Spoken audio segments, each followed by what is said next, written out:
Les partenaires sociaux ont donc jusqu'au samedi 22 novembre 2014 pour amender le projet de texte créant un cadre formel, un espace de concertation entre le gouvernement et les partenaires sociaux, syndicaux et patronaux. Vous amenez vos propositions dès samedi au secrétaire général, au plus tard samedi au secrétaire général, afin que dès lundi, on puisse se retrouver pour mettre la forme. Parce que, après le texte, mais je sais que nos amis du patron ont dit, du patronat, ils ont dit, ils ne sont pas encore sûrs sur la forme. Mais mon frère, quelle que soit la forme, il faut qu'on se... Les choses naissent parce que les gens ne se parlent pas, ils ne se connaissent pas. Donc je vous propose de faire vos propositions, de les déposer au secrétaire général, puisqu'il commence à compiler ces propositions, et que lundi, on se retrouve pour adopter le texte. Quand on l'aura adopté, à la ceinture du chef d'État, nous allons automatiquement ouvrir les négociations par une séance solennelle et après on mettra les commissions en conformément au texte qu'on nous a adopté. Si cela vous agrée, je voudrais très sincèrement, mais dites-le à votre voix si ça vous plaît. Oui. Bien.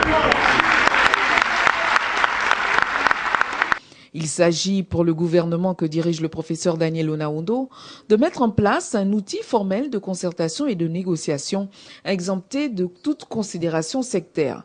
Un cadre réglementaire prenant la pleine mesure de l'ampleur des revendications catégorielles de l'ensemble du monde du travail au Gabon, autant dans le secteur privé que public. Cette grande décision du président de la République, chef de l'État, doit être comprise comme l'expression d'une volonté, celle de mettre en commun l'ensemble des cahiers de charges de toutes les organisations professionnelles des travailleurs et des employeurs du Gabon, afin d'être en situation d'examiner, le cas échéant de régler, une fois pour toutes, tous ensemble, les problèmes qui se posent à nous tous.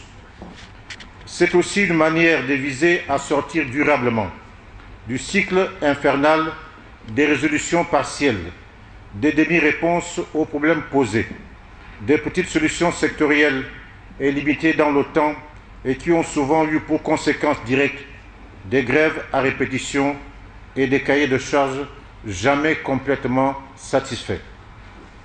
La bonne marche de notre économie, l'indispensable respect de nos calendriers scolaires, la bonne tenue de notre environnement social sont incompatibles avec ces affrontements récurrents et permanents.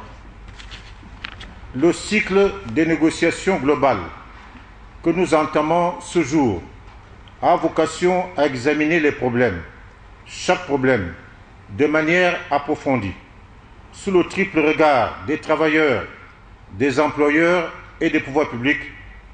Au sortir de cet exercice, nous devrons soumettre au président de la République, chef d'État, sur chaque situation, des propositions concertées, solides, durables et soutenables.